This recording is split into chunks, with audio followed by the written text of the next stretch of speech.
함께 보실 말씀 에베소서 5장 15절부터 19절까지 함께 교독하고 19절까지 읽겠습니다. 15절 제가 먼저 읽습니다. 그런즉 너희가 어떻게 행하는지를 자세히 주의하여 지혜 없는 자같이 하지 말고 오직 지혜 있는 자같이 하여. 그러므로 어리석은 자가 되지 말고 오직 주의 뜻이 무엇인가 이해하라.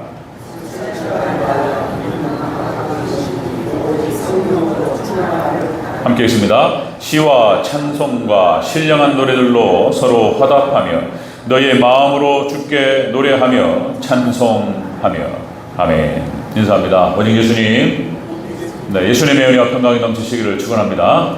아멘. 오늘 함께 읽으신 에베소서 5장 15절에서 19절 말씀, 오늘 본문을 토대로 지난 시간에 이어서 예수님 안의 삶이라는 제목으로 말씀 받습니다. 예수님 안의 삶. 같이 한번 따라하겠습니다. 예수님 안의 삶. 예수님 안에 살아간다는 것이 무엇인가? 예수님 안에 살아간다는 것을 무엇을 의미하는가? 우리 지난 시간에 먼저 우리가 하나님의 뜻을 깨닫는 삶이 되어야 된다. 하나님 말씀을 깨닫는 삶. 그러죠? 우리를 향하신 하나님의 의사가 무엇이냐? 하나님 의사를 우리가 깨닫는 것은 역시 우리 개혁주의 전통은 이런 겁니다. 예배를 통해서, 설교를 통해서 말씀하신다는 거예요.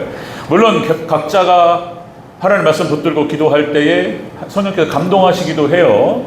그렇게 해서 감동하시고 인도하시기도 하지만 대체적으로 하나님께서는 예배를 통해서 말씀하신다. 설교, 강단을 통해서 말씀하신다.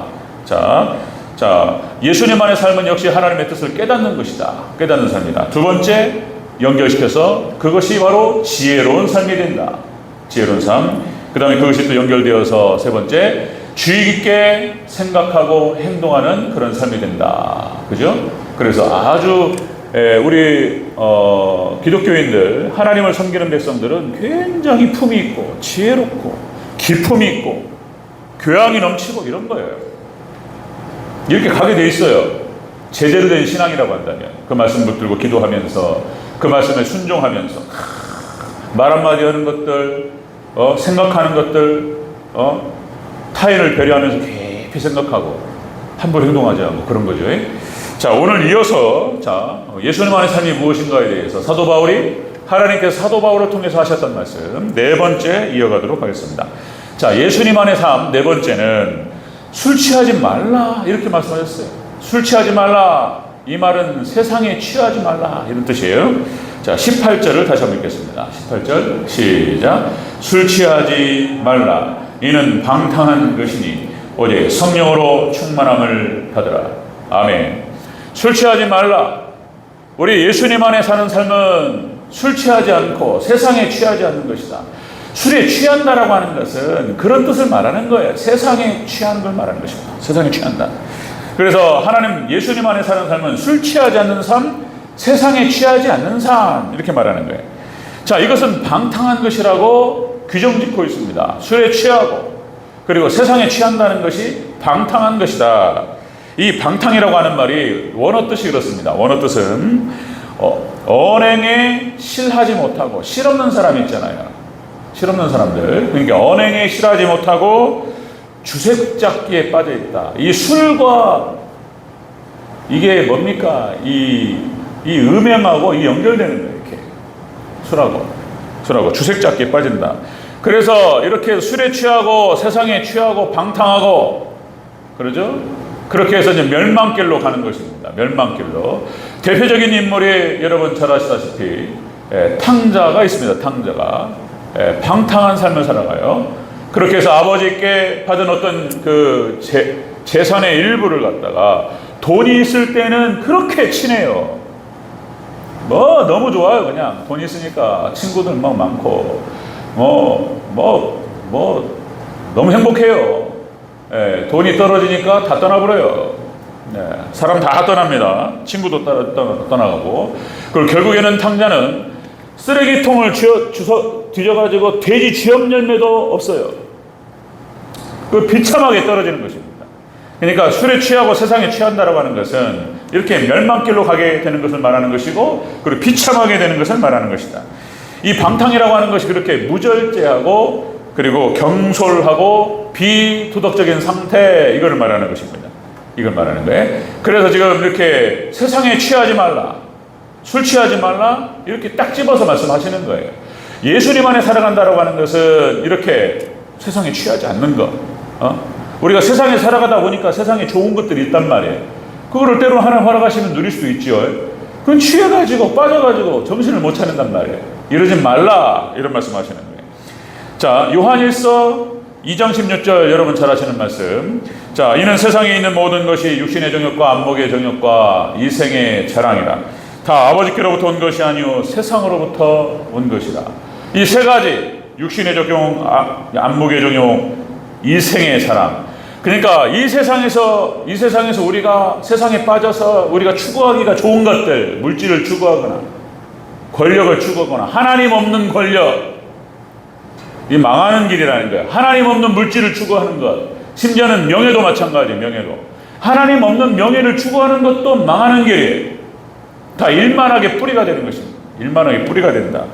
탕자가 갔던 그 길을 구약 이스라엘 백성들이 똑같이 따라갔습니다. 방탕의 길을 따라가고 세상에 취해가지고, 신약의 유대인들도 똑같이 그렇게 그 길 따라가다가 망해버렸어요. 망하는 길이다. 망하는 길이다. 잠언 23장 31절에서는 그래서 뭐라고 표현하냐면, 자, 포도주는 붉고 잔에서 번쩍이며 순하게 내려가나니 너는 그것을 보지도 말라, 이렇게 표현해요. 보지도 말라. 예. 취하지 말라, 마시지 말라 정도가 아니고요, 쳐다보지도 말라는 거예요. 그러니까 그거 세상 끝들을 막 누리면서 살아가는 사람들에 대해 부러워하지도 말고, 예. 하나님 없이 그걸 누리는 사람들이 굉장히 좋아 보이지만 부러워하지 말라. 멸망길로, 금방 멸망으로 떨어져요. 인생 좀 사시던 분들 다 아실 겁니다. 예. 하나님 없이 누리는 것들 다 멸망으로 가는 것이다. 여러분들, 제가 5예배 때 나눴던 말씀 중에서 인물 설교를 진행하면서 구약의 왕들 있죠. 그러니까 여로보암의 길을 갔던 사람들, 북이스라엘의 왕들을 말하는 거예요. 하나님 없는 권력을 취하고 하나님 없는 권력을 추구했던 사람들의 이게 그들의 삶을 보면은 다 비참해요. 암살당하고 이래요. 이래요. 비참합니다. 예, 여로보암, 나답, 바사, 엘라, 시므리, 오므리, 아합, 하나님을 떠나고 하나님을 대적하고 그렇게 해서 왕권을 누렸어요.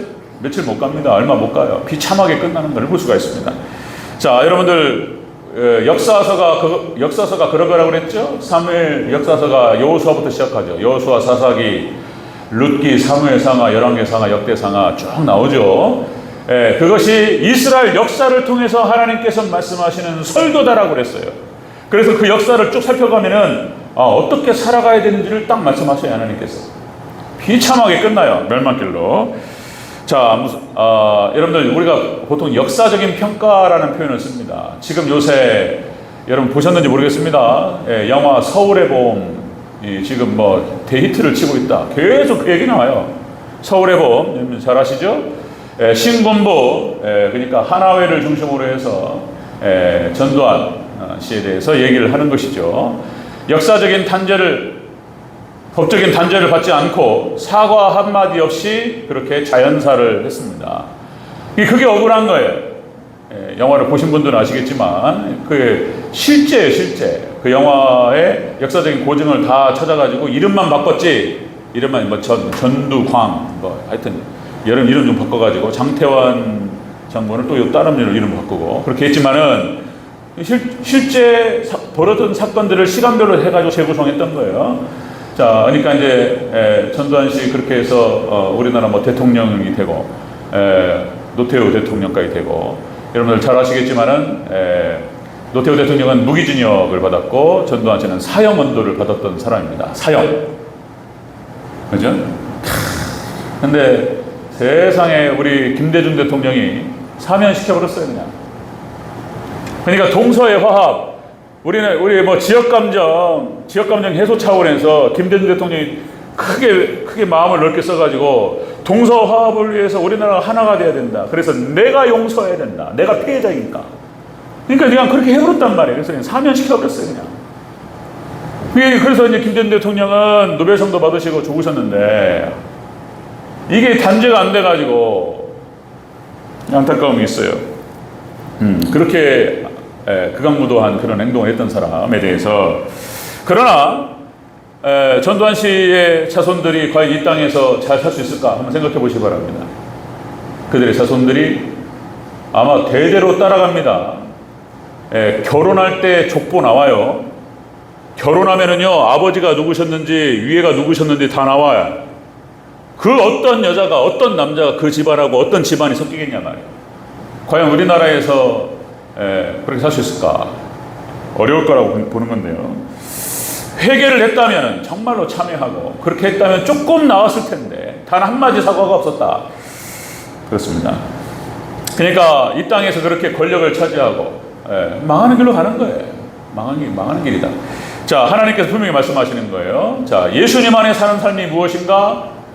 취하지 말라는 거예요. 세상에 취하지 말라. 세상에 빠지지 마라. 이렇게 말씀을 하시는 것입니다. 다섯 번째 보겠습니다. 예수님 안의 삶. 다섯 번째는 성령으로 충만하라. 이렇게 말씀하셔요. 성령으로 충만하라. 18절 다시 한번 읽겠습니다. 18절 시작. 술 취하지 말라. 이는 방탕한 것이니 오직 성령으로 충만함을 받으라. 아멘. 성령 충만하라. 이 말은 다른 말로 표현하면 성령에 취하라 이런 뜻이에요. 술 취하듯이. 그전에도 강조 말씀드렸죠. 제가 이제 설교를 진행하면서 구약성경을 인용하고 신약성경을 인용하면서 그 부분 핵심들을 막 얘기해요. 이것들이 우리 성도들에게 좋아요. 신앙생활에 성경 얘기를 많이 하는 것이 좋아요. 성경 팩트를 많이 아는 것이 중요해요. 여러분들 기도하실 때 감동이 오잖아요. 성령 감동하실 때 결국 말씀으로 감동하시는 거예요. 그래서 여러분들께서 말씀 팩트를 많이 아시고 말씀에 대해서 많이 밝으시고 많이 깨달을수록 말씀 인도를 받는 거예요. 기도하시면 이거 막 거기도 막 들어오는 거예요. 이제 그런 게. 자, 성령 충만하라. 이 말은 성령에 취하라. 술 취하지 말고 성령에 취하라. 이런 뜻입니다. 자, 여러분들 술에 취하다라고 하는 이 원어와 성령 충만이라고 하는 원어가 어원이 같다라고 말씀드렸습니다. 대꾸로 말하는 거예요. 대꾸로. 술에 취하지 말고 세상에 취하지 말고 성령에 취하라. 성령에 충만하라. 그러니까 이게 취한다는 것이 가득 차버렸다는 뜻이에요. 술이 꽉 차버렸어요. 그냥 세상이 꽉 차가지고 그 멸망길로 가는 거예요. 이제. 그러니까 이 땅에서 하나님께서 물질을 주시고 그 다음에 좋은 지위를 주시고 그리고 때로는 권력도 주시고 하나님 허락하시는 거예요. 하나님 주십니다. 우리가 하나님을 잘 섬기고 우리가 각자에게 부여하신 그 일들을 충실히 할 때 하나님 주시는 건 괜찮아요. 이게. 그러면 그걸 하나님께 받아서 하나님께 물질을 받고 좋은 자리를 받고 좋은 권력을 받아서 하나님을 섬기고 그리고 이웃을 섬기면 너무 좋은 거예요. 그런데 하나님 없이 그걸 추구한단 말이에요. 그것이 우상이 되고 그것이 신이 돼가지고 그럼 망하는 거예요. 이제. 그럼 떠나는 거예요. 하나님. 자, 여러분 대꾸로 말씀드리는 거예요. 그래서 성령 충만하고 성령에 취하라.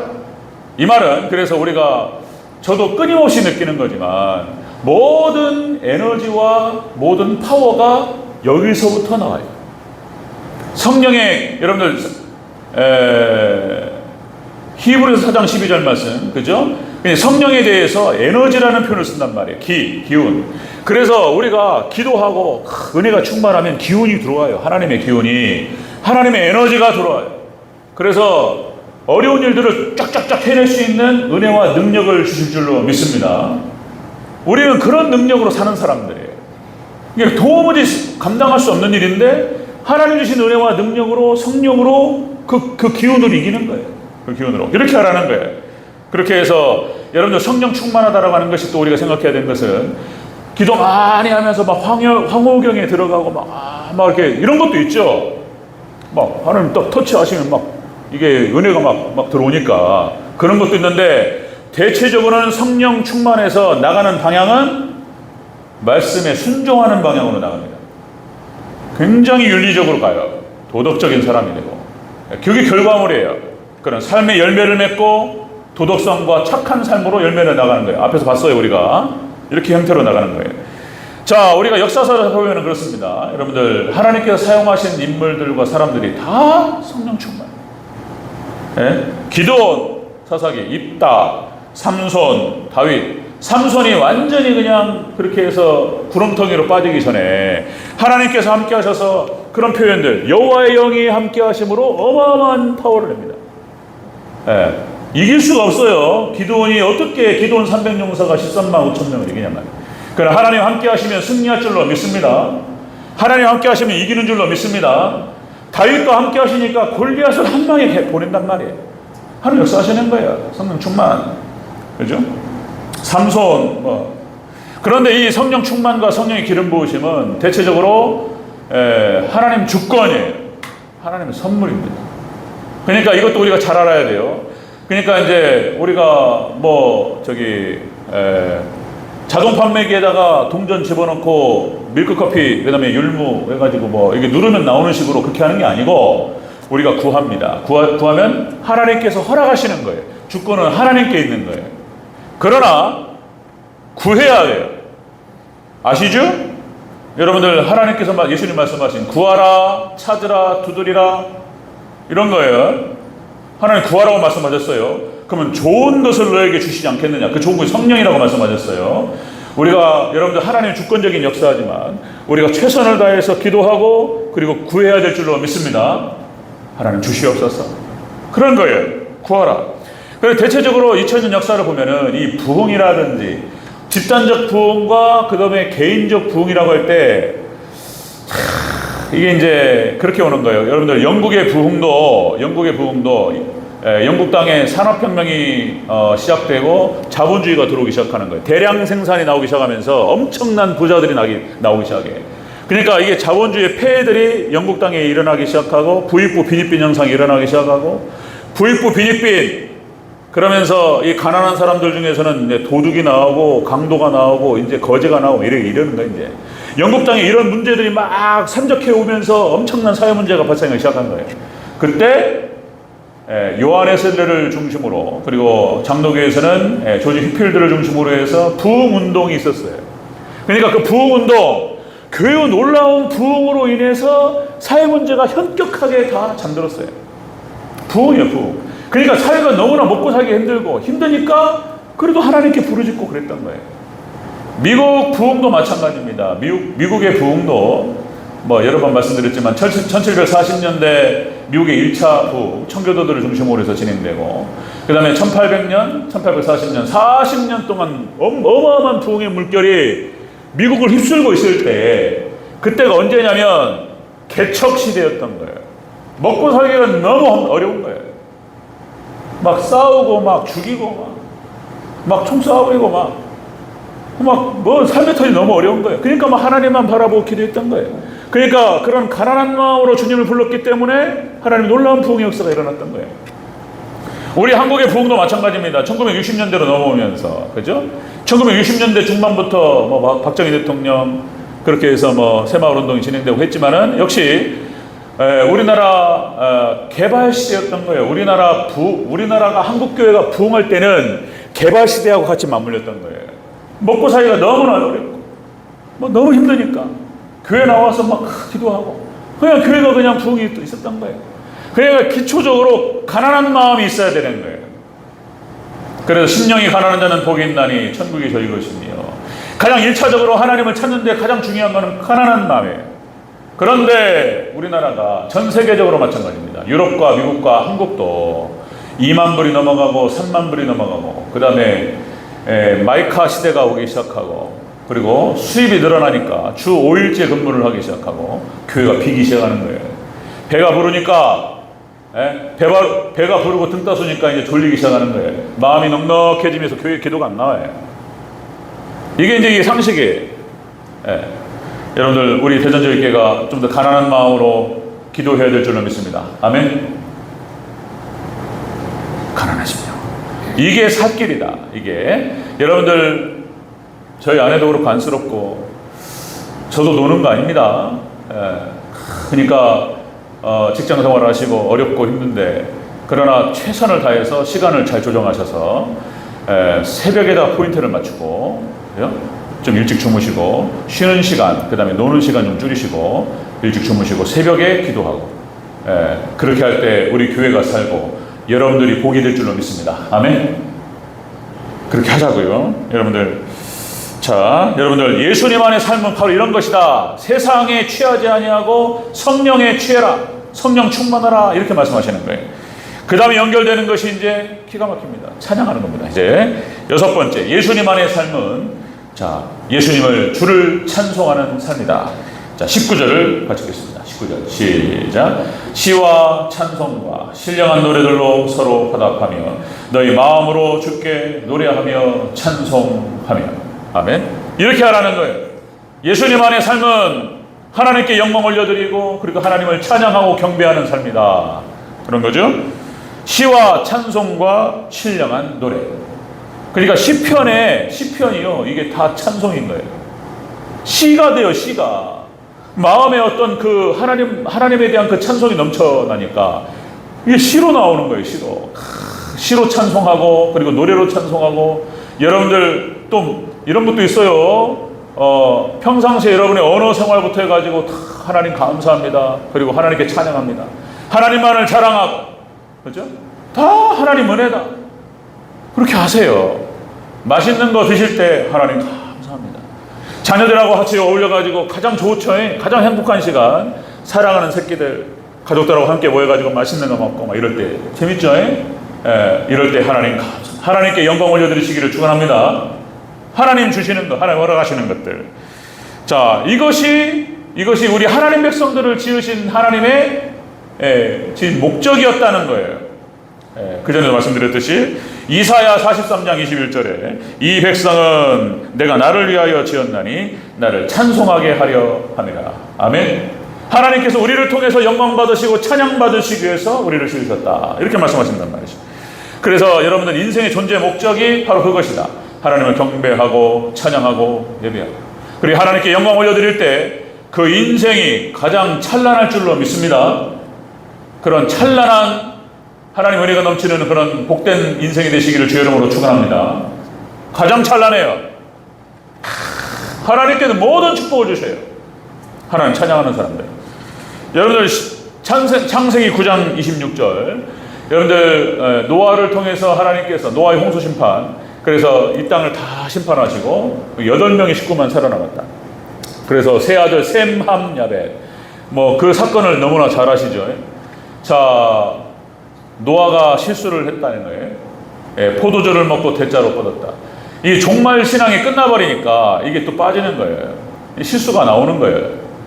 그렇게 종말을 준비할 때에는 그렇게 경건하고 의인이었던 노아가 종말이 세팅이 싹 끝나버렸어요. 심판이 끝나고 이제 넉넉해지니까 이제 실수가 나온단 말이에요.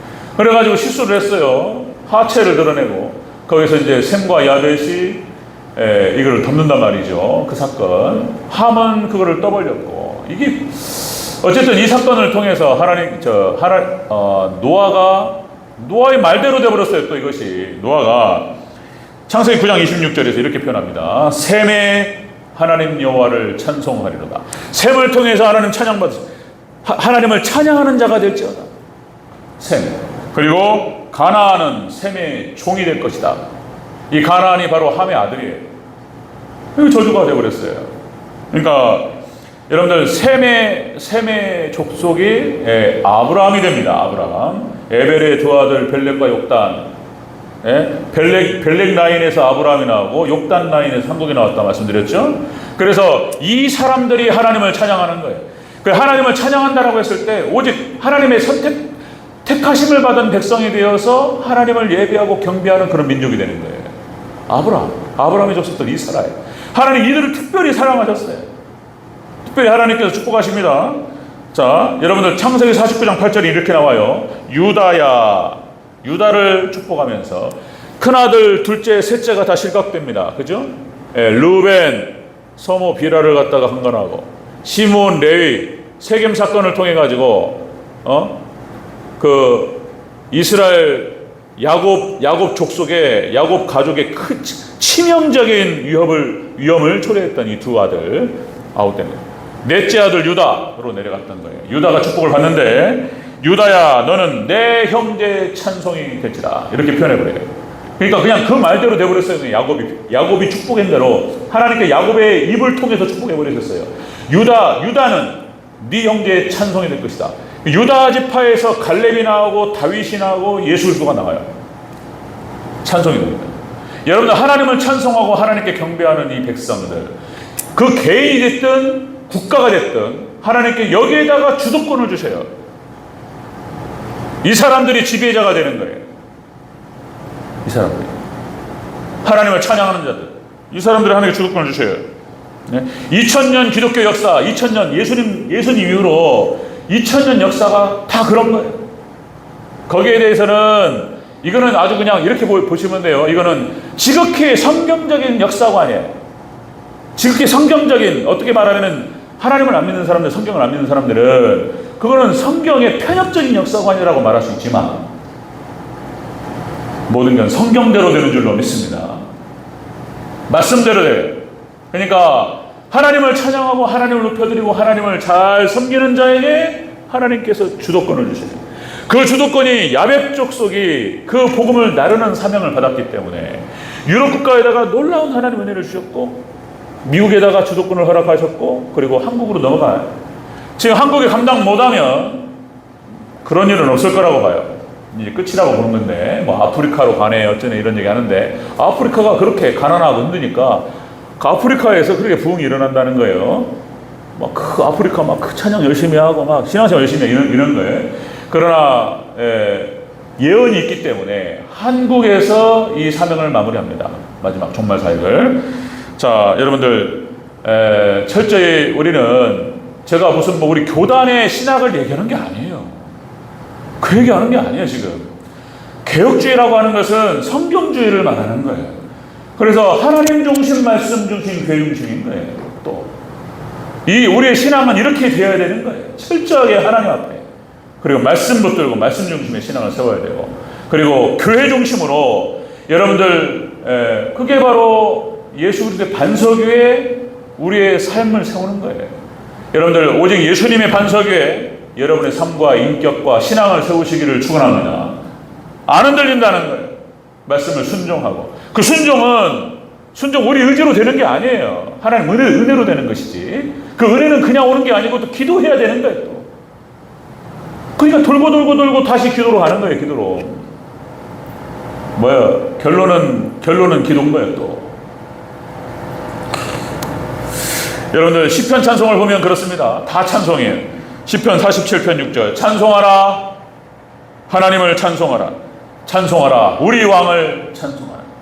여러분들 하나님께 찬송하고 경배할 때 하나님의 은혜가 우리 가운데 임하고 하나님께 우리가 쓰임받을 줄로 믿습니다. 예수님 안의 삶이라고 하는 것은 그런 것이다.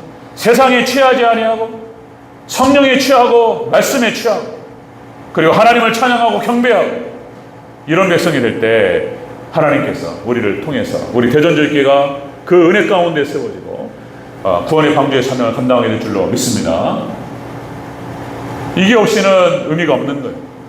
그죠? 없어요. 아무리 우리가 뭐 잘해가지고 종교부지 들어간다 할지라도, 교회가 세워진다 할지라도, 교회가 말라있으면 그게 무슨 의미가 있겠는가? 하나님께 누구를 맡기시겠는가? 그러나 우리가 상황은 열악한다 할지라도 뜨거움이 있고 기도가 살아있고 예배가 살아있을 때 하나님께서 구원받은 영혼들을 보내주실 줄로 믿습니다. 아멘. 그런 교회로 세워가는 것 일단은 제가 기도해야 되고 여러분들 함께 기도하실 때 이 일이 이루어질 줄로 믿습니다. 아멘. 우리 새벽에 승리하는 저와 여러분 되시길 주의 이름으로 축원합니다. 아멘.